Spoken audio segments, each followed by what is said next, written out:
Salut tout le monde, bienvenue au 7e épisode de Finances fondamentales, le podcast d'éducation financière qui se prend pas au sérieux. Aujourd'hui, je fais la synthèse du livre Père riche, Père pauvre, écrit par Robert Kiyosaki en 1997. Personnellement, j'ai lu la version renouvelée et publiée en 2017. Bon podcast!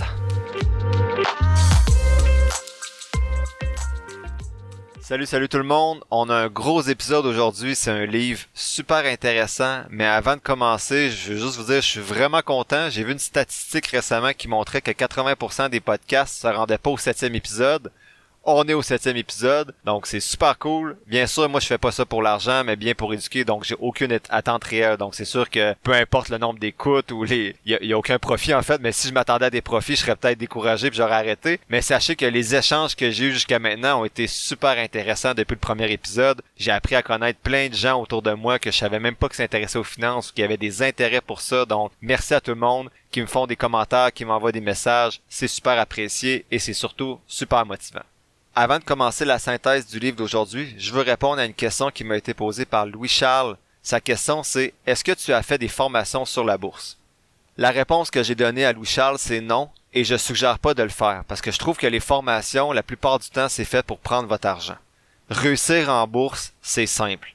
Peu importe ce qu'on vous dit, c'est la gestion des émotions. Donc, peu importe ce que tu vas suivre comme formation, si t'es pas capable de gérer tes émotions, peu importe tes connaissances, tu réussiras pas en bourse. Donc, vous pouvez juste lire des livres, vous éduquer, écouter des podcasts, regarder des vidéos YouTube, toujours de façon critique, bien sûr, ne pas tout croire ce qu'on entend, et tout ça, c'est gratuit. Donc, moi, avant d'aller dans une formation, vraiment, je m'éduquerais sur ce qui est gratuit, et après ça, si vous avez le sentiment que vous avez besoin d'aller plus loin, vous pouvez y aller, mais pour moi, les formations intéressantes doivent parler d'épargne, donc du budget, comment investir de façon autonome, et surtout de façon passive. Le prix doit être raisonnable parce que peu importe la pertinence de la formation, si vous payez 5 000 $, mais vous venez avoir une perte potentielle de rendement de 5 000 $, et si vous avez encore aucun argent d'investi, c'est un 5 000 $ qui est super important pour commencer votre carrière d'investisseur.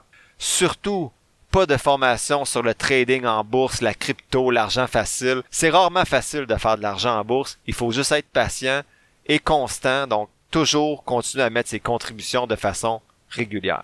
Bien sûr, c'est une position personnelle, mais je souhaitais vous partager la réponse que j'ai offerte à Louis Charles. Maintenant, pour la synthèse du livre Père riche, Père pauvre, écrit par Robert Kiyosaki. En introduction, je dirais que c'est un épisode important parce que ce livre-là a réellement changé ma perception de la richesse. Ça a changé ma façon de voir, en fait, de comprendre comment faire fructifier son argent. Moi, je l'ai écouté en audiobook, gratuit sur YouTube, en vitesse 1,5, donc je l'écoutais un petit peu plus vite, pendant que j'allais jogger, et je notais ce que je retenais quand je revenais de ma course, après avoir été couché sur le plancher pendant 10 minutes à essayer de retrouver mon souffle. Mais dans le livre, l'auteur aborde différents concepts de la finance en ayant l'opinion de son père riche, qui était un père, en fait, qui était le père entrepreneur de son ami, et de son propre père à lui, qui appelle son père pauvre, qui était un professeur salarié, instruit, mais pauvre. Ça permet de voir comment les deux pères voient différentes situations selon leur perception du monde financier. L'un des deux pères dit souvent « je peux pas me permettre ça », alors que l'autre dit « comment je peux me l'offrir ». J'ai essayé de synthétiser ce livre-là en 5 points, mais vous allez voir, il y a des points qui sont plus gros parce que c'est vraiment un livre intéressant. Le premier point, c'est que les riches ne travaillent pas pour l'argent. Ce qu'il faut comprendre, c'est que les personnes riches n'ont pas construit leur fortune en étant salariés. Et là, je parle vraiment à travers mon chapeau, je vous résume les propos de l'auteur parce que je suis pas une personne riche et je suis salarié. Donc c'est vraiment les propos de l'auteur, mais ça fait beaucoup réfléchir. Il dit que les riches travaillent pas pour leur argent, que leur argent travaille pour eux. Je vous donne un exemple à l'échelle de ma vie, là, qui est pas du tout dans la richesse, là, mais il y a une journée, par exemple, la bourse a bien fait, ma fille était malade, j'étais à la maison. Finalement, on est allé jouer au tennis. Elle était pas très malade, pour vrai. On a joué à des jeux de société, puis le lendemain, je regarde mon compte en banque, j'avais fait 3 000 $ la journée que ma fille était malade. Je dis que j'ai fait 3 000 $. Mon compte était monté de 3 000 $, j'ai pas retiré l'argent. Mais bien sûr, le lendemain, il était redescendu de 2 500. Mais vous comprenez que les personnes riches vont faire fructifier leur argent. Donc, pendant que tu vas dormir, si tu investis, ton argent continue à travailler alors que toi, tu te reposes ou tu es assis ou tu vas jouer au tennis, au golf. Donc, c'est ce côté-là que l'auteur met de l'avant, que les personnes riches font travailler leur argent. L'auteur tape beaucoup sur le même clou dans le livre, c'est qu'il est primordial de connaître la différence entre un passif et un actif. Un actif, c'est quelque chose qui va générer des revenus. Un immeuble à logement, des actions en bourse, des obligations. C'est des choses qui vont te rapporter de l'argent. Alors qu'un passif va générer des dépenses, un emprunt à la banque, ta voiture, ton cellulaire. L'auteur dit que les personnes pauvres gèrent leur argent au jour le jour. Il utilise le terme pauvre, je trouve ça un petit peu péjoratif, mais j'utilise le même vocabulaire que lui. Il mentionne que les gens de la classe moyenne, eux, vont plutôt acheter des passifs au lieu d'actifs, et les riches ou les futurs riches vont acheter des actifs pour construire une base solide qui va leur permettre de générer des revenus. Pour mettre un exemple peut-être clair, moi je considère que je viens de la classe moyenne et je me suis acheté un jumelé lorsque j'avais mes premiers sous disponibles pour vivre dans une maison. Si j'avais eu la mentalité que l'auteur met de l'avant chez les personnes riches ici, au lieu de m'acheter un jumelé, je m'aurais sûrement acheté un duplex. Comme certains de mes amis ont fait pour générer des actifs, avoir un actif et non un passif. Il mentionne que les gens de la classe moyenne comme moi vont vivre sur un salaire. Donc quand mon salaire augmente, mes impôts augmentent aussi. Et c'est le cas de plusieurs personnes, donc ça devient difficile de s'enrichir parce que plus on fait de l'argent, plus on en perd. L'auteur répète souvent aussi qu'une maison, c'est pas un actif puis qu'on pense souvent que c'est un actif. Je suis d'accord avec lui, mais je pense que pour certaines personnes, une maison, c'est de l'épargne forcée. Ces gens-là seraient peut-être pas capables de mettre de l'argent de côté pour l'investir dans un compte de courtage, mais la maison les oblige à épargner parce que leur maison va prendre de la valeur dans le temps, habituellement. Si tu vis en appartement puis que tu investis toute la différence que tu fais dans le mois, donc exemple, tu es en appartement puis ça te coûte 2000$ moins cher que si tu étais dans une maison. Bon, 2000 c'est beaucoup là.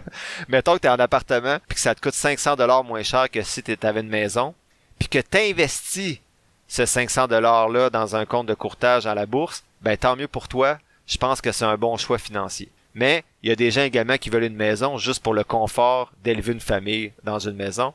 Puis c'est bien correct, ça a été mon choix également.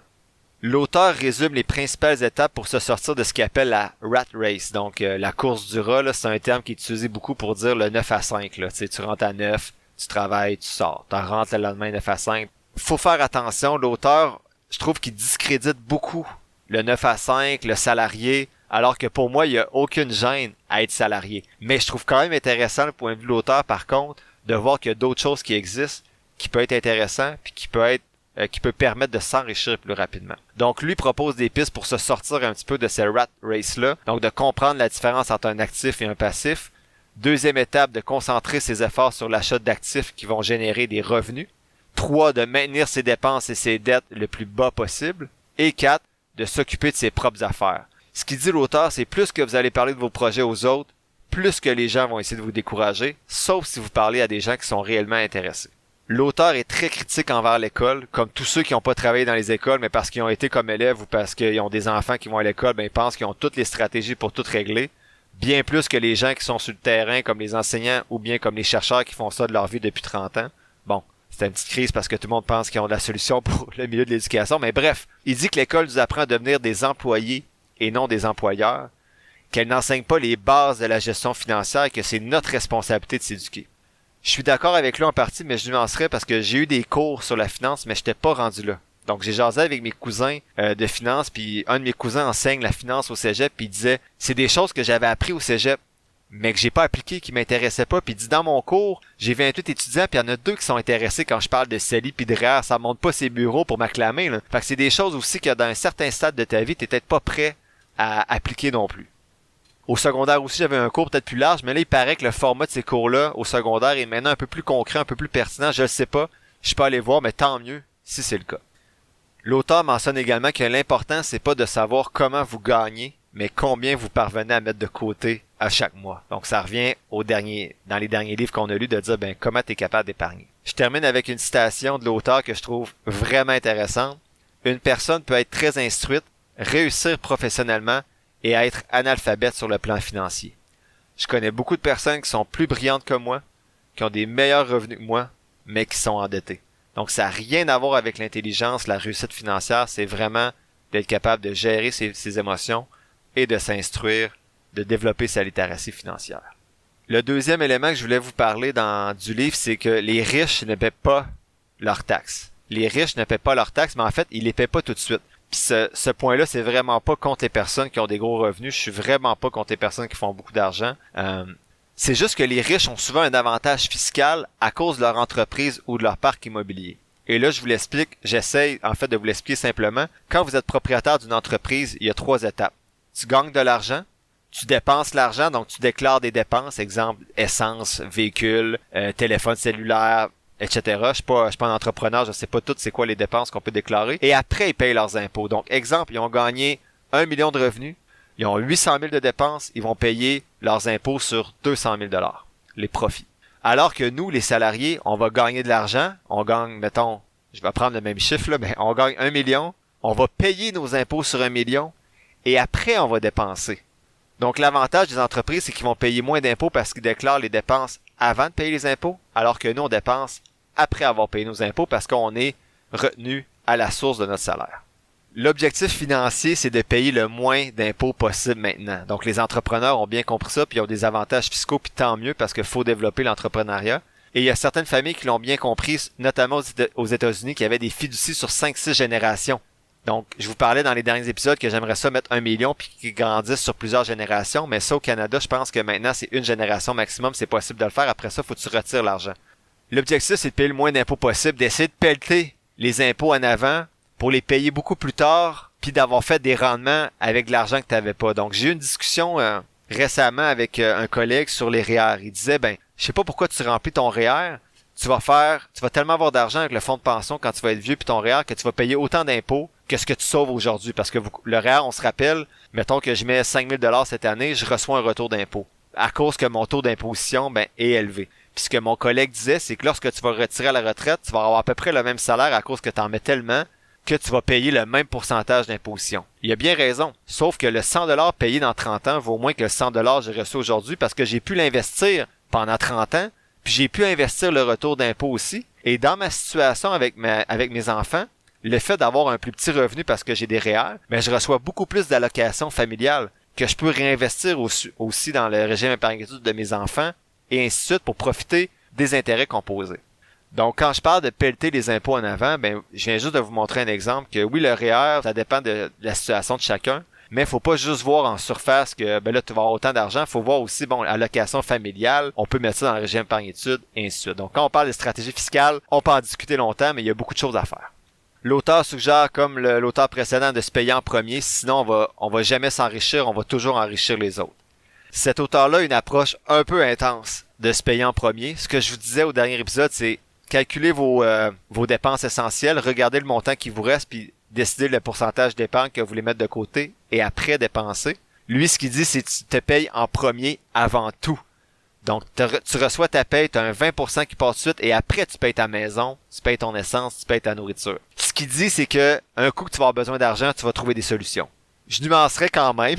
J'irais plus vers ma stratégie qui est après les dépenses essentielles, paye-toi en premier et après dépenses. C'est peut-être que je suis un peu trop check-in, mais je trouve que c'est plus sécuritaire, mettons que tu as des enfants. Ou juste pour, même si tu n'as pas d'enfants, c'est plus sécuritaire.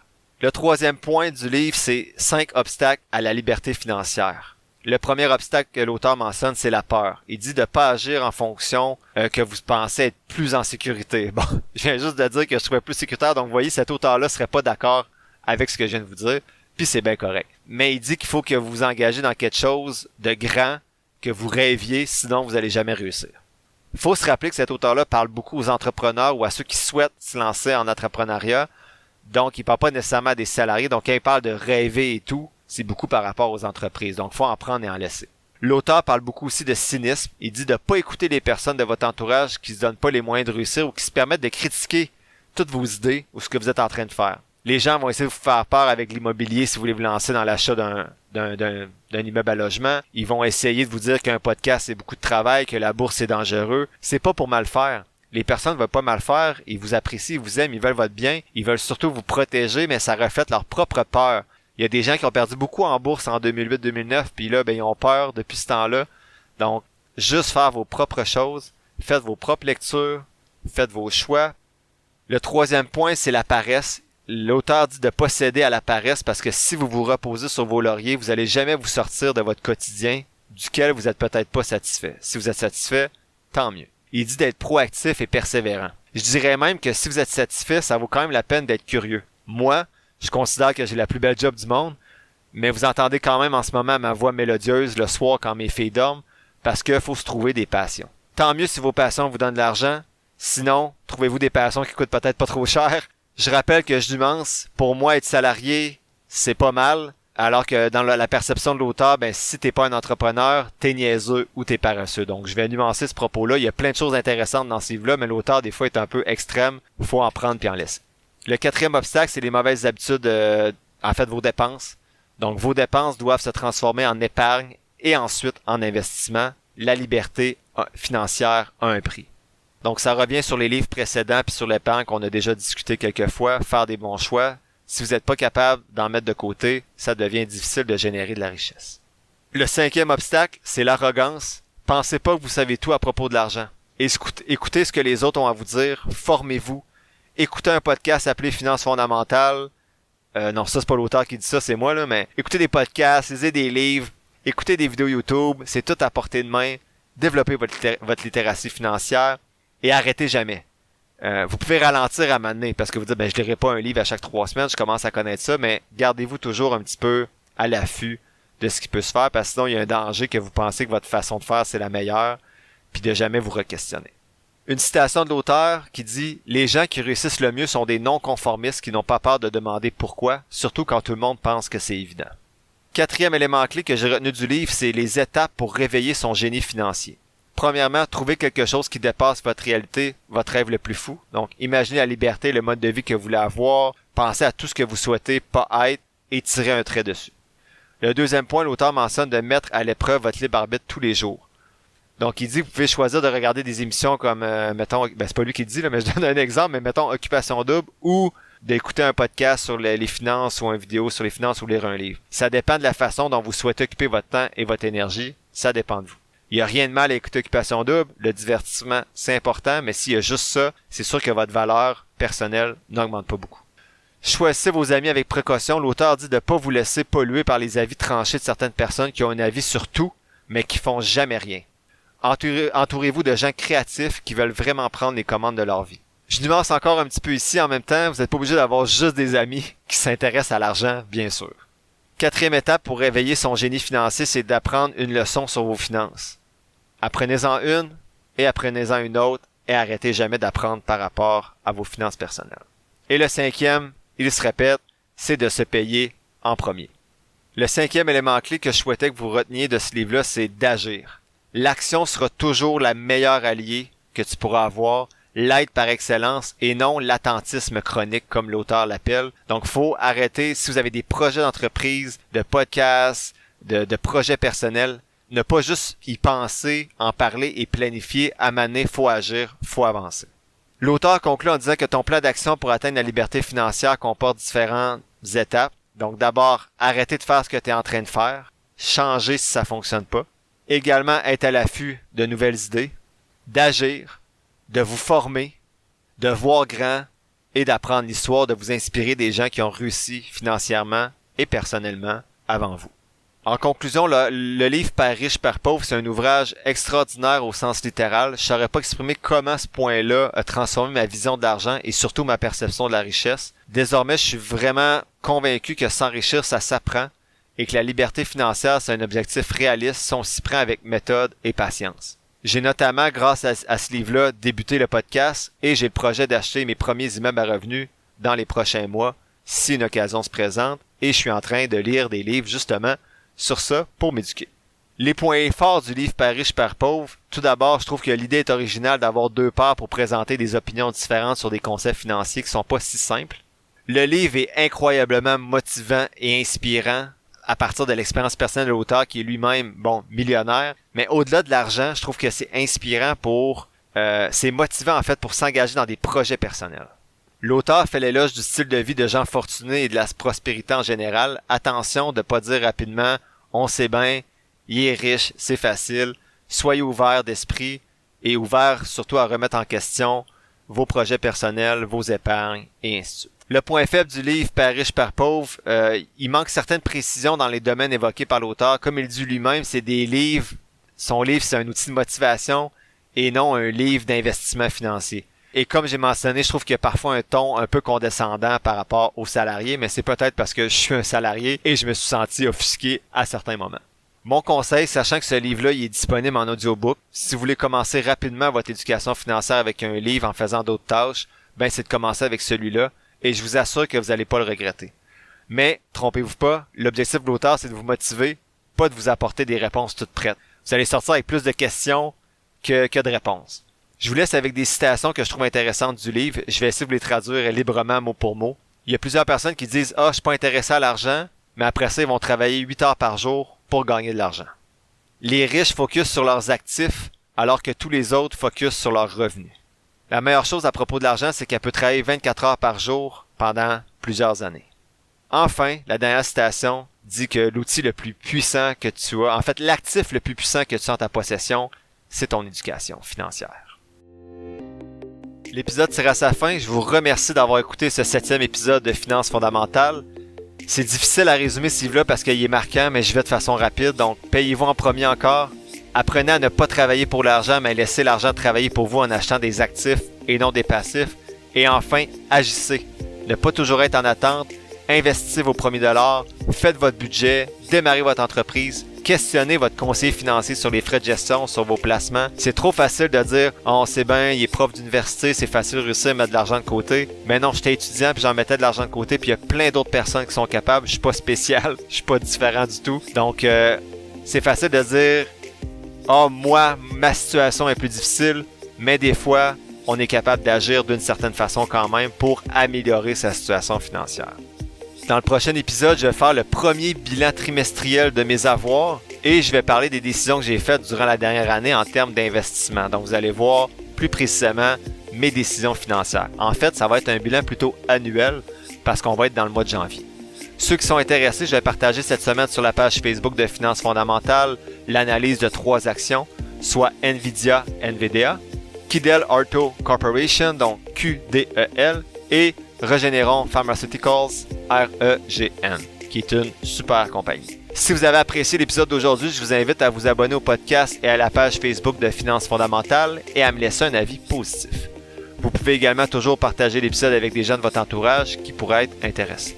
Enfin, vous pouvez toujours m'écrire à financefondamentales@gmail.com ou sur la page Facebook de Finances fondamentales pour vos questions ou vos demandes spéciales pour les futurs épisodes. N'oubliez pas, je ne suis pas un expert ou un gourou de la finance, juste quelqu'un qui partage ses connaissances avec vous. Prenez pas ce que je dis pour du cash et développez votre propre littératie financière. Sur ce, merci encore pour votre écoute et on se dit à la semaine prochaine pour le 8e épisode de Finances fondamentales.